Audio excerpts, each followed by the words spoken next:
ಸ್ನೇಹಿತರೆ, ಎಲ್ಲರಿಗೂ ನಮಸ್ಕಾರ. ಸಿದ್ದೇಶ್ ಹಾಸನ್ ಯೂಟ್ಯೂಬ್ ಚಾನಲ್ಗೆ ಸ್ವಾಗತವನ್ನು ಕೋರ್ತಾ, ಈ ವಿಡಿಯೋದಲ್ಲಿ CWSN ವಿದ್ಯಾರ್ಥಿನಿಯರಿಗೆ ನೀಡತಕ್ಕಂತಹ ಎಸ್ಕಾರ್ಟ್ ಗ್ರ್ಯಾಂಟ್ ಮತ್ತು ಟ್ರಾನ್ಸ್ಪೋರ್ಟ್ ಅಲಯನ್ಸ್ ಗ್ರ್ಯಾಂಟನ್ನು CSS ಕೆನರಾ ಪೋರ್ಟಲ್ನಲ್ಲಿ ಚಕ್ಕರ್ ಮತ್ತು ಮೇಕರ್ ಅವರು ಯಾವ ರೀತಿಯಾಗಿ ಪೇಮೆಂಟ್ ಇನಿಷಿಯೇಟ್ ಮಾಡಬೇಕು ಅನ್ನೋದನ್ನು ನೋಡೋಣ. ಮೊದಲನೇದಾಗಿ ಮೇಕರ್ ಲಾಗಿನ್ನಲ್ಲಿ ಈ ಬಿಲ್ಲನ್ನು ಪ್ರಿಪೇರ್ ಮಾಡಬೇಕಾಗತ್ತೆ. ಲಾಗಿನ್ ಆಗ್ತಕ್ಕಂಥದ್ದು ನಿಮಗೆಲ್ಲ ಈಗಾಗಲೇ ತಿಳಿದಿದೆ. ಇಲ್ಲಿ ಬರ್ತಕ್ಕಂಥ ಅಟೆನ್ಷನ್ ವಿಂಡೋವನ್ನು ಕ್ಲೋಸ್ ಮಾಡಿ, ಮಾಮೂಲಿ ಪೇಮೆಂಟ್ ಇನಿಷಿಯೇಟ್ ಮಾಡೋ ಥರನೇ ಇದಕ್ಕೂ ಕೂಡ ಮಾಡಬೇಕಾಗುತ್ತೆ. ವ್ಯತ್ಯಾಸ ಏನಪ್ಪ ಅಂದರೆ ಕಾಂಪೊನೆಂಟ್ ನಂಬರ್ ಮಾತ್ರ ವ್ಯತ್ಯಾಸ ಇರುತ್ತೆ.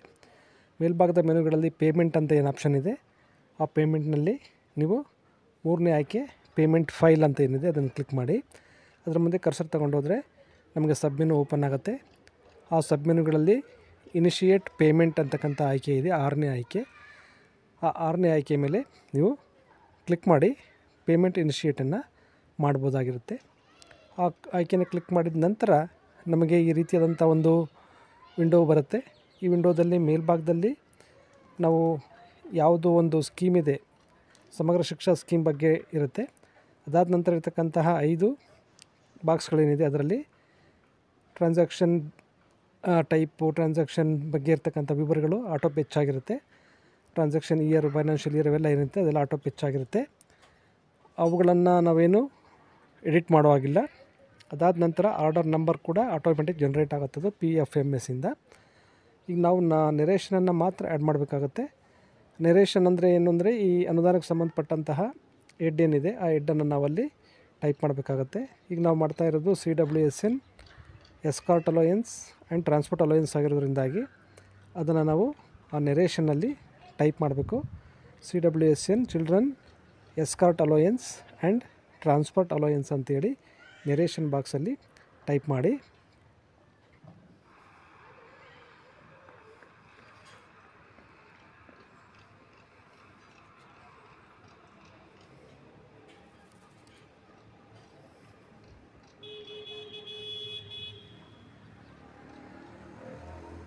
ನಂತರ ಸ್ಯಾಂಕ್ಷನ್ ನಂಬರನ್ನು ಕೊಡಿ.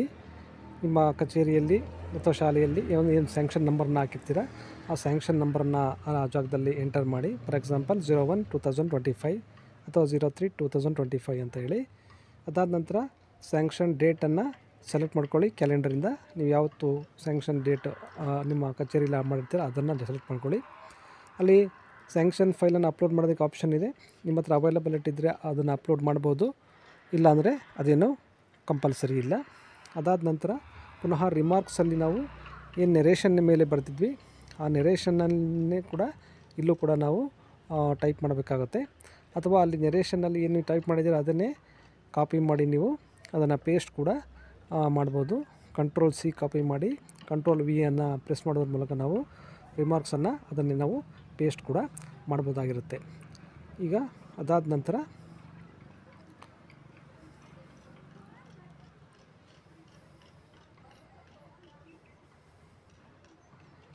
ನಾವು ಸೇವ್ ಫೈಲ್ ಅಂತ ಏನು ಕೆಳಭಾಗದಲ್ಲಿ ಕಾಣಿಸುತ್ತೆ ಆ ಸೇವ್ ಫೈಲನ್ನು ಕ್ಲಿಕ್ ಮಾಡಬೇಕು. ಆಗ ನಮಗೆ ಫೈಲ್ ಸೇವ್ಡ್ ಸಕ್ಸಸ್ಫುಲಿ ಅಂತೇಳಿ ಅದರ ನಂಬರ್ ಕೂಡ ಆರ್ಡರ್ ನಂಬರ್ ಜನ್ರೇಟ್ ಆಗುತ್ತೆ. ಆ ಒಂದು ಪಾಪಪ್ ವಿಂಡೋವನ್ನು ಕ್ಲೋಸ್ ಮಾಡಿ ಪುನಃ ನಮಗೊಂದು ಆಪ್ಷನ್ ಓಪನ್ ಆಗಿದೆ ಇಲ್ಲಿ, proceed to payment file initiate ಅಂತೇಳಿ. ಅದನ್ನು ನಾವು ಕ್ಲಿಕ್ ಮಾಡಿ ಮುಂದಕ್ಕೆ ಹೋಗ್ಬೋದಾಗಿರುತ್ತೆ. ಈಗ ನಾವು ಯಾವ ಪೇಮೆಂಟ್ ಫೈಲ್ ಆರ್ಡರ್ ಏನು ಜನ್ರೇಟ್ ಆಗಿತ್ತು ಆ ಜನ್ರೇಟ್ ಆಗಿರ್ತಕ್ಕಂಥ ಆರ್ಡರ್ ನಂಬರ್ನ ನಾವು ಸೆಲೆಕ್ಟ್ ಮಾಡ್ಕೋಬೇಕಾಗುತ್ತೆ. ಇಲ್ಲಿ ಆರ್ಡರ್ ಸೆಲೆಕ್ಟ್ ಅಂತ ಇದೆ, ಅದರ ಮುಂದೆ ನಾವು ಕ್ಲಿಕ್ ಮಾಡಿದ್ರೆ ಡ್ರಾಪ್ ಡೌನ್ ಮೆನುವಿನಲ್ಲಿ ನಮಗೆ ಅನೇಕ ಆರ್ಡರ್ಗಳು ಕಾಣಿಸುತ್ತೆ. ಅದರಲ್ಲಿ ನಾವು ರೀಸೆಂಟಾಗಿ ಮಾಡಿದಂಥ ಒಂದು ಪೇಮೆಂಟ್ ಫೈಲ್ನ ಆರ್ಡರ್ ಮೇಲ್ಭಾಗದಲ್ಲಿ ಇರುತ್ತೆ. ಅಥವಾ ನೆರೇಷನನ್ನು ನಾವು ಆಧಾರ ಬಿಟ್ಕೊಂಡು ಕೂಡ ನಾವು ಅದನ್ನು ಸೆಲೆಕ್ಟ್ ಮಾಡ್ಕೋಬೋದು. ಅಲ್ಲಿ ನೋಡ್ಬೋದು ನೀವು CWSN ಅಂತ ಹೇಳಿದೆ ನೆರೇಷನ್, ಅದನ್ನು ನೀವು ಸೆಲೆಕ್ಟ್ ಮಾಡಿಕೊಂಡು ಅನಂತರ ಅದರ ಕೆಳಭಾಗದಲ್ಲಿ ಕಾಣ್ತಕ್ಕಂಥ ಆ ಆರ್ಡರ್ ನಂಬರ್ಗೆ ಸಂಬಂಧಪಟ್ಟಂಥ ವಿವರಗಳನ್ನ ಪಡೀಲಿಕ್ಕೆ ಪೆಚ್ ಅಂತ ಹೇಳಿ ನಾವು ಕ್ಲಿಕ್ ಮಾಡಿ ಆ ಆರ್ಡರ್ ನಂಬರ್ನ ವಿವರಗಳನ್ನು ಪಡಿಬೋದು. ಈಗ ಆರ್ಡರ್ ನಂಬರ್ನ ವಿವರಗಳು ಬಂದಿದೆ. ಈಗ ನಾವು ಇದಕ್ಕೆ ಏನು ಮಾಡಬೇಕಾಗಿದೆ ಅಂದರೆ ಬೆನಿಫಿಷಿಯರಿಯನ್ನು ಅಥವಾ ವೆಂಡರನ್ನು ಆ್ಯಡ್ ಮಾಡಬೇಕಾಗಿದೆ, ಯಾರಿಗೆ ನಾವು ಪೇಮೆಂಟನ್ನು ಇನಿಷಿಯೇಟ್ ಮಾಡ್ತಾ ಇದ್ದೀವಿ ಅಂತೇಳಿ. ಅಲ್ಲಿ ನೀವು ವೆಂಡರ್ ನಂಬರನ್ನು ಎಂಟರ್ ಮಾಡೋದ್ರ ಮೂಲಕ ಪೆಚ್ ಅಂತೇಳಿ ಕ್ಲಿಕ್ ಮಾಡಿ ಅವ್ರನ್ನ ನಾವು ಪಡಿಬೋದು. ಅಥವಾ ಫೈಂಡ್ ವೆಂಡರ್ ಇದೆ ಮುಂದೆ, ಆ ಫೈಂಡ್ ವೆಂಡರ್ನ ಕ್ಲಿಕ್ ಮಾಡೋದ್ರ ಮೂಲಕ ನಾವು ವೆಂಡರನ್ನು ಕೂಡ ಸರ್ಚ್ ಮಾಡ್ಬೋದಾಗಿರುತ್ತೆ. ಫೈಂಡ್ ವೆಂಡರನ್ನು ಕ್ಲಿಕ್ ಮಾಡಿದರೆ ನೀವು ಅಕೌಂಟ್ ನಂಬರನ್ನು ಎಂಟರ್ ಮಾಡಬೇಕು, ಅಥವಾ ನೇಮನ್ನು ಸ್ಪೆಸಿಫಿಕ್ಕಾಗಿ ನೀಟಾಗಿ ಎಂಟರ್ ಮಾಡಬೇಕಾಗುತ್ತೆ, ಅಥವಾ ಆಧಾರ್ ನಂಬರನ್ನು ಎಂಟರ್ ಮಾಡೋದ್ರ ಮೂಲಕ ಕೂಡ ನಾವು ವೆಂಡರ್ನ ಫೈಂಡ್ ಮಾಡ್ಬೋದು. ಈಗ ಫೈಂಡ್ ವೆಂಡರ್ ಮೇಲೆ ಕ್ಲಿಕ್ ಮಾಡೋಣ. ಈಗ ವೆಂಡರ್ನ ಫೈಂಡ್ ಮಾಡ್ತಕ್ಕಂಥ ವಿಂಡೋ ಓಪನ್ ಆಗಿದೆ.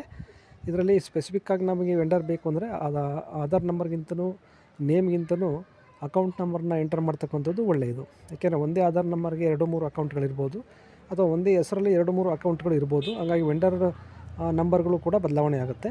ಒಬ್ಬರಿಗೆ ಸಂಬಂಧಪಟ್ಟಂಥ ಹಲವಾರು ವೆಂಡರ್ ಐ ಡಿಗಳು ಇರ್ತವೆ. ಹಾಗಾಗಿ ಅಂದರೆ ಅಕೌಂಟ್ ನಂಬರ್ ಮೇಲೆ ವೆಂಡರ್ ಕ್ರಿಯೇಟ್ ಆಗೋದ್ರಿಂದಾಗಿ ಬೇರೆ ಬೇರೆ ಅಕೌಂಟ್ ನಂಬರ್ಗಳಿಗೆ ವೆಂಡರ್ ಕ್ರಿಯೇಟ್ ಆಗಿರುತ್ತೆ. ಹಾಗಾಗಿ ನೀವು ಅಕೌಂಟ್ ನಂಬರನ್ನು ಎಂಟರ್ ಮಾಡಿ ಕೆಳಭಾಗದಲ್ಲಿ ಕಾಣ್ತಕ್ಕಂಥ ಸರ್ಚ್ ಅಂತಕ್ಕಂಥ ಆಯ್ಕೆ ಏನಿದೆ, ಆ ಸರ್ಚ್ ಆಯ್ಕೆಯನ್ನು ಕ್ಲಿಕ್ ಮಾಡಿದರೆ ನಮ್ಮ ಸ್ಪೆಸಿಫಿಕ್ ಆದಂತಹ ವೆಂಡರ್ ಐ ಡಿ ಸಿಗುತ್ತೆ.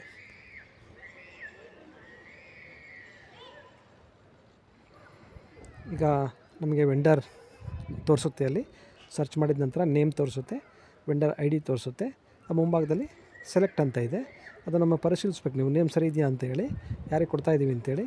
ಆನಂತರ ಸೆಲೆಕ್ಟ್ ಅಂತಕ್ಕಂತಹ ಆಯ್ಕೆಯನ್ನು ನೀವು ಕ್ಲಿಕ್ ಮಾಡೋದ್ರ ಮೂಲಕ ಆ ವೆಂಡರ್ನ ಸೆಲೆಕ್ಟ್ ಮಾಡ್ಕೋಬೋದು. ಆ ವೆಂಡರ್ ಐ ಡಿ ಈಗ ಅಲ್ಲಿ ಬಂದು ಕೂತಿರುತ್ತೆ.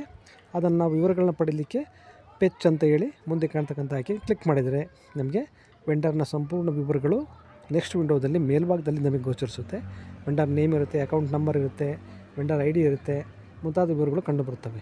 ಈಗ ನಾವು ಈ ವೆಂಡರ್ಗೆ ಏನು ಮಾಡಬೇಕಾಗಿದೆ, ಅಮೌಂಟನ್ನ ಪೇಮೆಂಟ್ ಮಾಡಬೇಕಾಗಿರೋದ್ರಿಂದಾಗಿ ಯಾವ ಕಾಂಪೋನೆಂಟಿಂದ ಅವರಿಗೆ ನಾವು ಹಣವನ್ನು ಸಂದಾಯ ಮಾಡ್ತಾ ಇದ್ದೀವಿ ಅಂತಕ್ಕಂತಹ ಕಾಂಪೋನೆಂಟನ್ನು ಸೆಲೆಕ್ಟ್ ಮಾಡ್ಕೋಬೇಕು.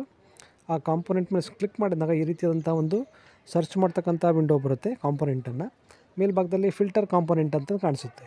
ಅದರಲ್ಲಿ ನಾವು CWSಗೆ ಸಂಬಂಧಪಟ್ಟಂತಹ F.03.19 ಅಂತಕ್ಕಂಥ ಒಂದು ಕಾಂಪೋನೆಂಟನ್ನು ಸರ್ಚ್ ಮಾಡಿ ಈ ರೀತಿಯಾಗಿ ವಿವರಗಳು ಗೋಚರಿಸುತ್ತೆ. ಆಗ ಮುಂದೆ ಪ್ರೊಸೀಡ್ ಅಂತೇಳಿ ಅದರ ಮೇಲೆ ಕ್ಲಿಕ್ ಮಾಡಬೇಕು.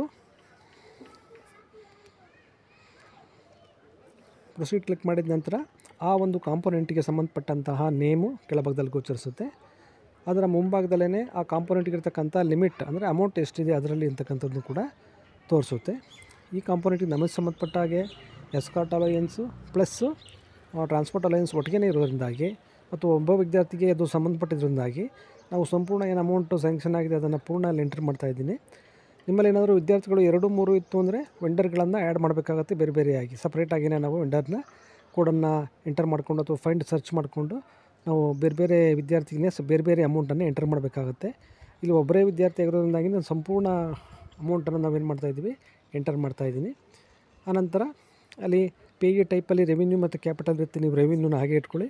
ಆಮೇಲೆ ಎನಿ ಡಿಡಕ್ಷನ್ಸ್ ಇದೆ ಅಲ್ಲಿ ಇದ್ದರೆ ಎಸ್ ಕೊಡಿ, ಟಿಕ್ ಕೊಡಿ, ಇಲ್ಲಾಂದರೆ ಅಲ್ಲಿ ಏನೂ ಕೂಡ ಮಾಡುವ ಆಗಿಲ್ಲ. ಅದಾದ ನಂತರ ಕೆಳಭಾಗದಲ್ಲಿ ಆ್ಯಡ್ ಕಾಂಪೋನೆಂಟ್ ಅಂತ ಗ್ರೀನ್ ಗಮನದಲ್ಲಿ ಕಾಣಿಸ್ತಾ ಇದೆ, ಅದನ್ನು ಕ್ಲಿಕ್ ಮಾಡೋದ್ರ ಮೂಲಕ ಈ ಕಾಂಪೋನೆಂಟನ್ನು ನಾವು ಆ್ಯಡ್ ಮಾಡ್ಬೋದಾಗಿರುತ್ತೆ. ಈಗ ನಾವು ಪೇಜನ್ನು ಸ್ಕ್ರೋಲ್ ಡೌನ್ ಮಾಡಿದರೆ ನಾವು ಆ್ಯಡ್ ಮಾಡಿದಂಥ ಕಾಂಪೋನೆಂಟಿಗೆ ಸಂಬಂಧಪಟ್ಟಂಥ ಕಾಂಪೋನೆಂಟ್ ನಂಬರು, ನೇಮು, ಅಮೌಂಟ್ ಎಷ್ಟು ಅಮೌಂಟನ್ನು ಕೊಡ್ತಾಯಿದ್ದೀವಿ ಅಂತ ವಿವರಗಳು ಓಪನ್ ಆಗುತ್ತೆ. ಈಗ ಅದರ ಕೆಳಭಾಗದಲ್ಲಿ ನಮಗೆ ಮತ್ತೆ ಆ್ಯಡ್ ವೆಂಡರ್ ಅಂತ ಇದೆ, ಈ ವೆಂಡರ್ನ ಆ್ಯಡ್ ಮಾಡಿ ಈ ಕಾಂಪೋನೆಂಟ್ಗೆ ಅಂತೇಳಿ. ಹಾಗಾಗಿ ಅದನ್ನು ಕ್ಲಿಕ್ ಮಾಡಿದರೆ ವೆಂಡರ್ ಆ್ಯಡೆಡ್ ಅಂತೇಳಿ ತೋರಿಸುತ್ತೆ. ಅದನ್ನು ನಾವು ಓಕೆ ಅಂತೇಳಿ ಕ್ಲಿಕ್ ಮಾಡಬೇಕಾಗುತ್ತೆ. ಈಗ ಪೇಜನ್ನು ಸ್ಕ್ರೋಲ್ ಡೌನ್ ಮಾಡಿದರೆ ನಮಗೆ ವೆಂಡರ್ ಸಂಬಂಧಪಟ್ಟಂಥದ್ದು ಮತ್ತು ಕಾಂಪೋನೆಂಟಿಗೆ ಸಂಬಂಧಪಟ್ಟದ್ದು, ಅಮೌಂಟ್ ಸಂಬಂಧಪಟ್ಟಂಥ ಎಲ್ಲ ವಿವರಗಳು ಕೂಡ ಒಂದೇ ಒಂದು ರೋನಲ್ಲಿ ನಮಗೆ ಕಾಣಿಸ್ತಾ ಹೋಗುತ್ತೆ. ಅದನ್ನು ಪೇಜನ್ನು ರೋವನ್ನು ಆ ಕಡೆ ಮಾಡಿದರೆ ನಮಗೆ ಫುಲ್ಲು ನಮಗೆ ವ್ಯೂ ಆಗುತ್ತೆ. ಅದರ ಕೆಳಭಾಗದಲ್ಲಿ ನಮಗೆ ಅಮೌಂಟ್ ತೋರಿಸುತ್ತೆ.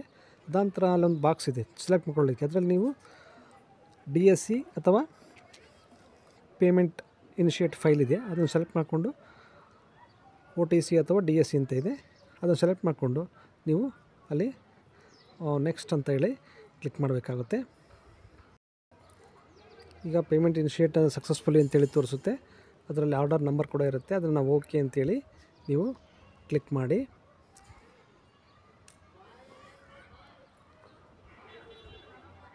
ಇದಿಷ್ಟು ಮೇಕರ್ರವರು ಅವ್ರ ರೋಲ್ನಲ್ಲಿ ಪೇಮೆಂಟನ್ನು ಇನಿಷಿಯೇಟ್ ಮಾಡ್ತಕ್ಕಂಥದ್ದು. ಇದಾದ ನಂತರ ನೀವು ಮೇಕರ್ ರೋಲಿಂದ ಲಾಗೌಟ್ ಆಗಬೇಕಾಗುತ್ತೆ. ಪುನಃ ನಾವು ಚೆಕ್ಕರ್ನಲ್ಲಿ ಲಾಗಿನ್ ಆಗಿ ಅದನ್ನು ಅಪ್ರೂವ್ ಮಾಡಬೇಕಾಗುತ್ತೆ. ಚೆಕ್ಕರ್ ಲಾಗಿನ್ಗೆ ಪುನಃ ನಾವು ಮೇಕರ್ ಯಾವ ರೀತಿ ಲಾಗಿನ್ ಆಗ್ತಾರೆ ಅದೇ ರೀತಿಯಾಗಿ ನಾವು ಲಾಗಿನ್ ಆಗಬೇಕಾಗುತ್ತೆ. ನಾವು ಸೆಕ್ಟರ್ ಲಾಗಿನ್ನಲ್ಲಿ ಅಂದರೆ ಅಪ್ರೂವ್ ಮಾಡ್ತಕ್ಕಂಥ ಲಾಗಿನ್ನು. ಇದರಲ್ಲಿ ಪುನಃ ನಾವು ಅಪ್ರೂವ್ ಮಾಡೋದಕ್ಕೆ ಮೇಲ್ಭಾಗದ ಆಯ್ಕೆಗಳಲ್ಲಿ ಅಪ್ರೂವ್ ಅಂತಕ್ಕಂಥ ಆಯ್ಕೆ ಇದೆ. ಆ ಅಪ್ರೂವ್ ಅಂತಕ್ಕಂಥ ಆಯ್ಕೆಯ ಮೇಲೆ ಕ್ಲಿಕ್ ಮಾಡಿದರೆ ನಮಗೆ 4ನೇ ಆಯ್ಕೆ ಪೇಮೆಂಟ್ ಅಂತ ಇದೆ. ಆ ಪೇಮೆಂಟ್ ಮೇಲೆ ಕರ್ಸರ್ನ ಇಟ್ಕೊಂಡು ಮುಂದಕ್ಕೆ ಚಲಿಸಿದರೆ ನಮಗೆ ಸಬ್ಮಿಟ್ ಓಪನ್ ಆಗುತ್ತೆ. ಅದರಲ್ಲಿ ಅಪ್ರೂವ್ ಪೇಮೆಂಟ್ ಅಂತ ಇದೆ. ಅಪ್ರೂವ್ ಪೇಮೆಂಟ್ ಮೇಲೆ ಕ್ಲಿಕ್ ಮಾಡಬೇಕು. ಯಾವ ಪೇಮೆಂಟನ್ನು ಅಪ್ರೂವ್ ಮಾಡ್ತೀವಿ ಅದರ ಆರ್ಡರ್ ನಂಬರನ್ನು ಸೆಲೆಕ್ಟ್ ಮಾಡ್ಕೋಬೇಕಾಗುತ್ತೆ. ಅಲ್ಲಿ ಸೆಲೆಕ್ಟ್ ಆರ್ಡರ್ ಅಂತ ಇದೆ, ಅದರಲ್ಲಿ ಡ್ರಾಪ್ ಡೌನ್ ಮೇಲೆ ಕ್ಲಿಕ್ ಮಾಡಿದರೆ ಆಪ್ಷನ್ ಓಪನ್ ಆಗುತ್ತೆ. ಅದರಲ್ಲಿ ನೀವು ಸೆಲೆಕ್ಟ್ ಮಾಡಿಕೊಂಡು ಅದರ ವಿವರಗಳನ್ನು ಪಡೀಲಿಕ್ಕೆ ಪೆಚ್ ಅಂತ ಹೇಳಿ ಏನಿದೆ ಅದನ್ನು ಕ್ಲಿಕ್ ಮಾಡಿ. ಈಗ ಆ ವಿವರಗಳು ಓಪನ್ ಆಗುತ್ತೆ. ಆ ವಿವರಗಳನ್ನೆಲ್ಲ ಒಮ್ಮೆ ಪರಿಶೀಲಿಸಿಕೊಂಡು ಸರಿಯಾಗಿವೆ ಅಂತ ಕನ್ಫರ್ಮ್ ಆದ ನಂತರ ಕೆಳಭಾಗದಲ್ಲಿ ಅಪ್ರೂವ್ ಪೇಮೆಂಟ್ ಫೈಲ್ ಅಂತ ಇದೆ, ಗ್ರೀನ್ ಬಣ್ಣದಲ್ಲಿ ಅಮೌಂಟನ್ನು ಚೆಕ್ ಮಾಡ್ಕೋಬೇಕು. ಆನಂತರ ಅಪ್ರೂವ್ ಪೇಮೆಂಟ್ ಫೈಲ್ ಅಂತ ಇದೆ, ಅದನ್ನು ಕ್ಲಿಕ್ ಮಾಡೋದ್ರ ಮೂಲಕ ನಾವು ಅಪ್ರೂವ್ ಮಾಡ್ಬೋದು.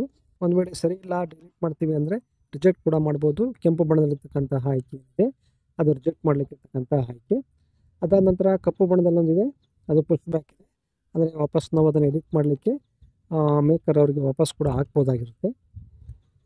ಈಗಿರ್ತಕ್ಕಂಥ ಒಂದು ಪೇಮೆಂಟ್ ಬಿಲ್ ಸರಿ ಇರೋದ್ರಿಂದಾಗಿ ನಾನು ಇದನ್ನು ಅಪ್ರೂವ್ ಅಲ್ಲ ಅದನ್ನು ಕ್ಲಿಕ್ ಮಾಡ್ತೀನಿ. ಅದನ್ನು ಕ್ಲಿಕ್ ಮಾಡಿದ ನಂತರ ಸಕ್ಸಸ್ಫುಲಿ ಪೇಮೆಂಟ್ ಫೈಲ್ ಅಪ್ರೂವ್ಡ್ ಅಂತ ಹೇಳಿ ನಮಗೆ ಆ ಮೆಸೇಜ್ ತೋರಿಸುತ್ತೆ. ಆ ಮೆಸೇಜನ್ನು ನಾವು ಕ್ಲೋಸ್ ಮಾಡಿ. ಈಗ ಅಪ್ರೂವ್ ಆದ ನಂತರ ನಾವು ಬ್ಯಾಂಕಿಗೆ ಸಲ್ಲಿಸಲಿಕ್ಕೆ ನಮಗೆ ಪೇಮೆಂಟ್ ಫೈಲ್ ಬೇಕಾಗುತ್ತೆ, ಪೇಮೆಂಟ್ ಅಡ್ವೈಸ್ ಏನಿದೆ ಅದು ಬೇಕಾಗುತ್ತೆ.